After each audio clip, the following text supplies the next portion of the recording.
సంతానం లేనటువంటి వారికి బ్రహ్మసభలో ప్రవేశించేటటువంటి అర్హత ఉండదు. అందుకే వివాహం చేసుకుని సంతానాన్ని కని తీరాలి. కొంతమంది మెట్ట వేదాంతం మాట్లాడుతూ ఉంటారు, మాకు వైరాగ్యం వచ్చేసిందండి, మేము ఇంకా పెళ్లి చేసుకోవద్దు అనుకుంటున్నాం. అలా బ్రహ్మచర్యంతో ఉండకూడదు. నీకంత వైరాగ్యం ఉంటే సన్యాసం తీసుకోవాలి.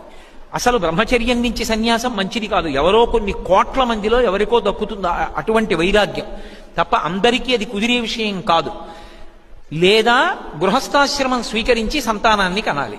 అంతేకాని సంతానం కలకుండా నేను బ్రహ్మచారిగా ఉంటానండి అన్న మాట అనకూడదు. అలా ఎవడైనా చేస్తే వాణ్ణి కన్నటువంటి తల్లిదండ్రుల్ని 7 తరాల వాళ్ళని చెట్లకి తిరగేసి కట్టేస్తారు.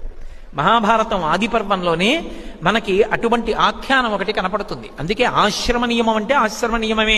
నాకు చాలా భక్తి అండి, నాకు చాలా వైరాగ్యం అండి, నేను పెళ్లి చేసుకోనండి అనకూడదు.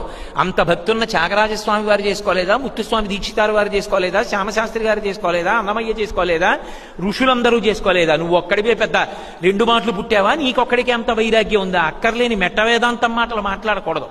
అప్పుడప్పుడు నాకు కొంతమంది ఫోన్ చేస్తారు, మీ ఉపన్యాసాలు విన్నామండి, మాకు వైరాగ్యం వచ్చేసింది, పెళ్లి చేసుకో అనుకుంటున్నాను. దానికి నేను కారణమైతే ఇంతకన్నా ప్రారంభం ఇంకోట్లేదు. ఆ నెపం నా మీదకి నెట్టకు, పెళ్లి చేసుకో అని చెప్తుంటాను. కాబట్టి పెళ్లి చేసుకు తీరాలి.